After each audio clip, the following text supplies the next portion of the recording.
30 सालों में आपने 25,000 अब लावारिस लाशों को आपने दफनाया, जलाया।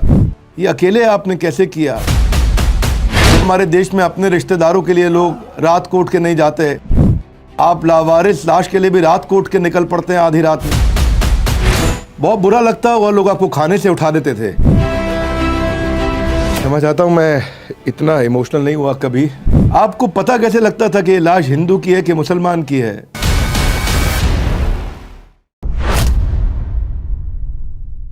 नमस्कार। मजहबी बहस मैंने की नहीं, फालतू अक्ल मुझ में थी नहीं। ऐसे एक इंसान से आपको मिलवाने जा रहे हैं, ऐसे लोग जो भारत को बड़ा भारत बनाते हैं, उनकी कहानियां हम आप तक पहुंचाते हैं। मैं Vivek Bindra, founder and CEO बड़ाबिजनेस.com, a tribute to India's global brand ambassador. आज आपको मिलवाने जा रहे हैं शरीफ चाचा से। पीछे उनको पद्मश्री मिला।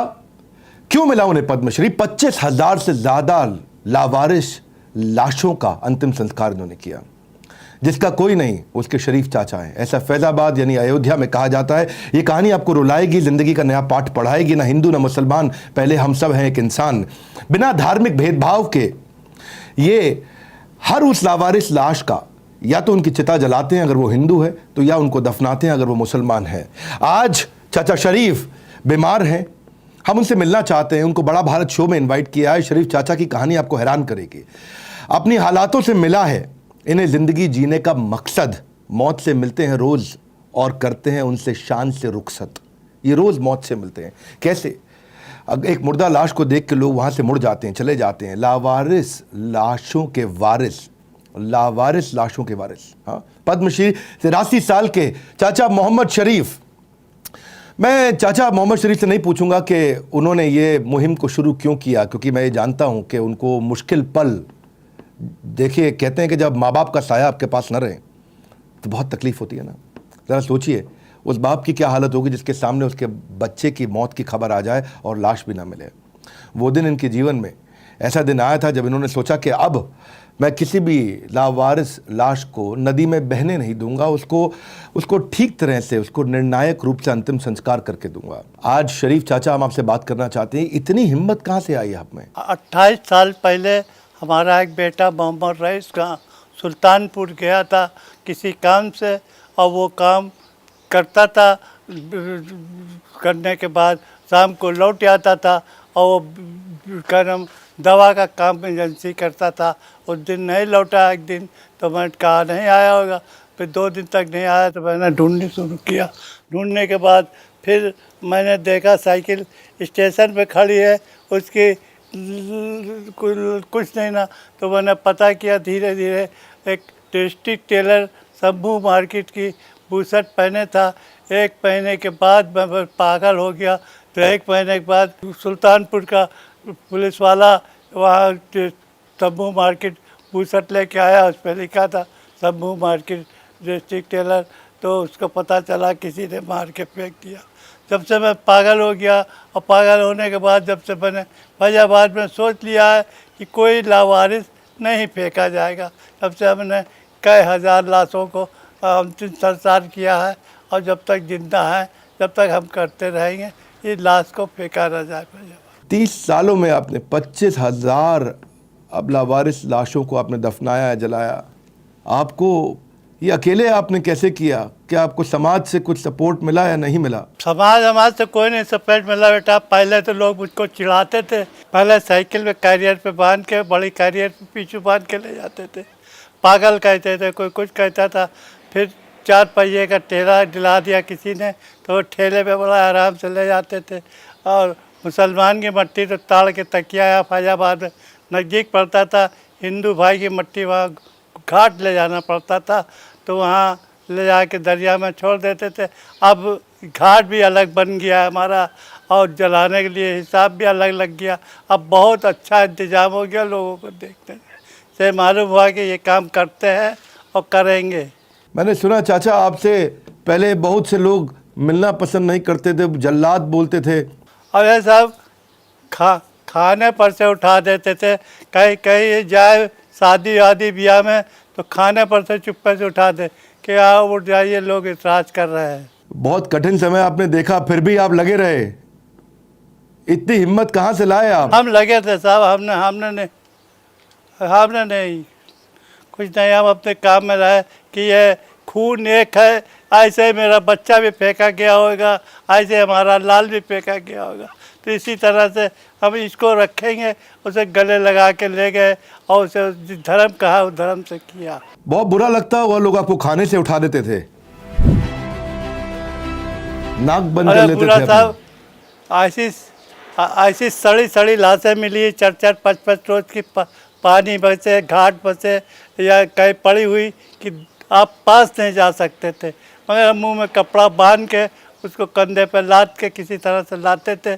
पोस्टमार्टम हो जाए तो फिर गाड़ी पन्नी में लपेट के सब चारों तरफ से और ठेले पर लाद के ले जाते थे। आपको पता कैसे लगता था कि ये लाश हिंदू की है कि मुसलमान की है, क्योंकि उसको पहचानना तो मुश्किल था। ऐसा सब डॉक्टर बताता था कि ये हिंदू की है, मुसलमान की है, डॉक्टर बताता था। आप खुद इतनी गुर्बत से, इतनी गरीबी से निकल के आए, आपका बेटा एक साइकिल मैकेनिक, आप खुद साइकिल मैकेनिक थे, रोज के खर्चे पूरे करना मुश्किल थे। साइकिल मैकेनिक का बहुत बड़ा मैकेनिक था, बहुत अच्छा था। पता नहीं किसी भगवान के दया से उसके दिल में कि रहम आया कि इसको मार दो और इस तरह से किया। अब अल्लाह जाने क्या था, ये तो वही जाने, हमें बाद में मालूम हुआ। बहुत हिम्मत है आप में। मैं चाचा ये जानना चाहता हूँ, ये लाशें आपको मिलती कहाँ से थी, ये लावारिस लाशें? ऐसा था, मैं सब जगह बोर्ड लगा दिया था कि लावारिस लाशें इस पते पे बता दी जाए, और पोस्टमार्टम ऑफिस में रोज़ जाता था, वहाँ भी बोर्ड लगा था कि लावारिस लाश हो तो मुझको इस नंबर पर फ़ोन किया जाए। और लोग पोस्टमार्टम ऑफिस जाया करता था, अस्पताल जाता रहा देखने कि कौन लावारिस मर गया है क्या नहीं, चारों तरफ देखा करता था। कोविड का समय आया, कोविड के बाद इतनी लाशें आई, आपको डर नहीं लगा कि इसको कोविड है, आपको कुछ हो जाएगा? तो कैसे ठेले पे कोविड के बाद भी लाशें ले जाते रहे आप? ऐसा भी कोई शरीर मिला जिसे देख के आप परेशान हो गए, विचलित हो गए? कभी परिवार ने आपका विरोध नहीं किया, आपको बोला नहीं कि क्या काम में लग गए हो आप?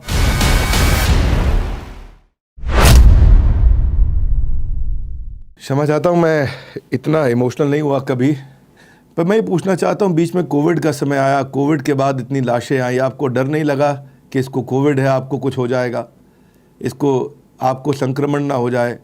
आपने कैसे किया, आप चपेट में ना आ जाए? इतना उम्र हो गया है आपका, तो कैसे ठेले पे कोविड के बाद भी लाशें ले जाते रहे आप? मालिक का करम था बाबू, डर वर सब खोए था, डर वर नहीं लगा था कुछ। आपको ऐसा नहीं लगा कि मुझे भी कोरोना हो सकता है, इतनी उम्र हो गई है आपकी? नहीं, ये सब नहीं लगा साहब, डर नहीं। और लोग हमसे डर के भागते थे, हम डरते नहीं थे। आपके बेटे का जो दर्द था आपके सीने में, आपको लगता है वो थोड़ा कम हुआ? आपने 25,000 लाशों का अंतिम संस्कार कर दिया अब तक। वो दर्द हमें हमेशा है कि किसी का बेटा या किसी का कोई मर जाता है तो मैं उसके पहले काम आता हूँ। किसी का कोई मर गया है और बेचारा घर का अकेला है तो मैं खुद जाता हूँ उसको उठवा के और लदवा देता हूँ और करवा देता हूँ। चाचा, मैं ये पूछना चाहता हूँ कि कभी ऐसा भी कोई शरीर मिला जिसे देख के आप परेशान हो गए, विचलित हो गए, कि कभी बुरी हालत में शरीर भी होता है, कोई कटा हुआ शरीर? हाँ साहब, बहुत हुआ है, ये बात तो सही है। हलाकान हो गए, गर्मी तक चढ़ गई कि कई दिन की सड़ी हुई लाश पोस्टमार्टम के बाद मिली, और बिल्कुल उठाया तो बाहर पानी पसीने आने लगे, फू आने लगी, मगर मैं मुंह में कपड़ा बांध के नाक से मुंह से और उसे कंधे पे लाद के ठेले पे रख के और ले जाता ढकेल के। चाचा, मैंने सुना अब आधी रात को भी कोई लाश की खबर आने पे उठ के चल पड़ते हैं। यहाँ तो हमारे देश में अपने रिश्तेदारों के लिए लोग रात को उठ के नहीं जाते, आप लावारिस लाश के लिए भी रात को उठ के निकल पड़ते हैं आधी रात में? रात हो चाहे दिन हो साहब, जैसे मैं सुनता हूँ आवाज़, घंटी आवाज़ आती है, मैं तुरंत निकल के चला जाता हूँ, और तुरंत जैसे कपड़ा पहना हूँ उसे पहना, लिया डंडा हाथ में और फ़ौरन गया और उसको ला के पोस्टमार्टम में रखा पहले, तब पोस्टमार्टम के बाद लाश मिलती है। ये नहीं देखता कि रात है कि दिन है, लाश है तो उसे अपनी लाश है वो। मैं कभी परिवार ने आपका विरोध नहीं किया, आपको बोला नहीं कि क्या काम में लग गए हो आप, कभी परिवार ने आपका साथ दिया इसमें? अरे साहब, परिवार ने क्या क्या किया है उससे, परिवार ने क्या क्या किया है या सब ने क्या क्या बिरादरी ने किया है, और इसको कहने से क्या फ़ायदा। वो तो भगवान उसका रस दे रहा है, देख देगा। और हम अपने काम से जुटे थे, हमें ये नहीं ना कि परिवार ने किया है हमको पूछेगा शादी में, न पूछेगा करेगा कि न, ये हमें कोई परवाह नहीं। चाचा अभी भी आप किराए के मकान में रहते हैं? हाँ बाबू, अभी भी किराए में मकान में रहते हैं। रोज़ धमकी देता है खाली करो दागी करो, मगर अल्लाह का करम है कि वकील लोग मुकदमा हाई कोर्ट से अब तक लड़ चुके हैं और जिता दिया अभी तक। बहुत दुखी हूँ मैं ये बात जान के कि आज भी आप इतनी तकलीफ से गुजर रहे हैं। आपका एक बेटा ड्राइवर है और दूसरा बेटा आपका साइकिल रिपेयर करता है। मैं जो भी आज लोग हमारे साथ वीडियो देख रहे हैं, मैं आपको बताऊं, उन्होंने धर्म के भेदभाव के बिना, किसी सोशल पॉलिटिकल प्रेशर के बिना समाज की बहुत मदद करी है, उनके साथ खड़े हुए हैं। मैं सबसे आज एक बात कहना चाहता हूं कि चाचा शरीफ की मदद करने के लिए मेरे साथ आगे आइए। चाचा आप लोगों से कुछ कहना चाहते हैं? ये साहब हम कहना क्या चाहते हैं, हमारे कहने से कोई फ़ायदा नहीं। सब कोई मिलजुल के रहो और ये काम को सब कोई करते रहें, कोई ना कोई। और कहने से साहब बहुत लोगों से कहा, गवर्नमेंट से कहा, किससे कहा, सब हाँ हाँ हाँ करते हैं, कोई करता नहीं ना साहब। बड़ा बिजनेस आपके साथ है चाचा, हम आपकी मदद करेंगे। चाचा मोहम्मद शरीफ के लिए मैं आज अपने सारे व्यूअर्स से कहना चाहता हूं कि हम बड़ा बिजनेस की अपनी एप्लीकेशन में, क्योंकि ये सोशल मीडिया पे कहीं भी नहीं है, ना इनका कोई फेसबुक, लिंक्डइन, ट्विटर कोई अकाउंट नहीं है। चाचा हम आपके लिए बड़ा बिजनेस एप्लीकेशन पे अकाउंट बनाएंगे। आपका जो बड़ा बेटा है उनके नाम से, आपके नाम से बनाएंगे। आपका फ़ोन नंबर डालेंगे वहाँ और सबसे प्रार्थना करेंगे कि आपको कोई डोनेशन दें, हम भी देना चाहेंगे। जो भी लोग वीडियो देख रहे हैं वो बड़ा बिजनेस एप्लीकेशन पे जाके चाचा शरीफ के अकाउंट पे उनकी मदद करिए, उनके साथ जुड़िए। आज भी किराए पे रहते हैं और पैसा नहीं है, इनको मकान मालिक निकालने की धमकी देता है। पद्मश्री चाचा शरीफ, आप एक बहुत बड़ी इंस्पिरेशन है। हम आपकी प्रोफाइल बना करके आपकी बात को लोगों तक पहुंचाएंगे। आप बड़ा बिजनेस एप्लीकेशन पे हमारे साथ हज़ारों लाखों व्यूअर्स को मैं बोलूँगा, आइए चाचा शरीफ से आकर के मिलिए। हमारे एप्लीकेशन के अंदर हमने एक इनका फेसबुक की तरह, एक ट्विटर की तरह एक अकाउंट बनाया है। वहाँ पे इनका फ़ोन नंबर और इनका डिटेल रहेगा। और सबसे प्रार्थना करूँगा कि कोई इन्हें काइंड में, कैश में, जिस भी प्रकार से प्रार्थना के द्वारा, दुआ के द्वारा इनकी सब की तरह से मदद करें। इनके बेटे को अगर नौकरी दे सकें। वो कहते हैं कि बड़े ख़ास लोग भी देखे मगर ये खासियत नहीं मिली, मुझे इंसान तो बहुत मिले मगर इंसानियत नहीं मिली। और यही बड़ा भारत शो में हम चाहते हैं कि हम ऐसे लोगों को लेकर के आए। नए भारत की नई तस्वीर लेकर आ रहा हूं हर बुधवार। अगले बुधवार बड़ा भारत की एक और ऐसी कहानी लेके आऊँगा। नीचे कमेंट में बताइए, अपने फीडबैक दीजिए, सजेशन दीजिए कि अगली बार आप किन से मिलना चाहते हैं। चाचा शरीफ के इस वीडियो को सब तक पहुँचाइए और आकर के उनको बड़ा बिजनेस एप्लीकेशन पे फॉलो भी करिए। हमारे साथ जुड़े रहने के लिए चाचा शरीफ आपका हृदय की गहराई से नतमस्तक होकर बहुत बहुत धन्यवाद।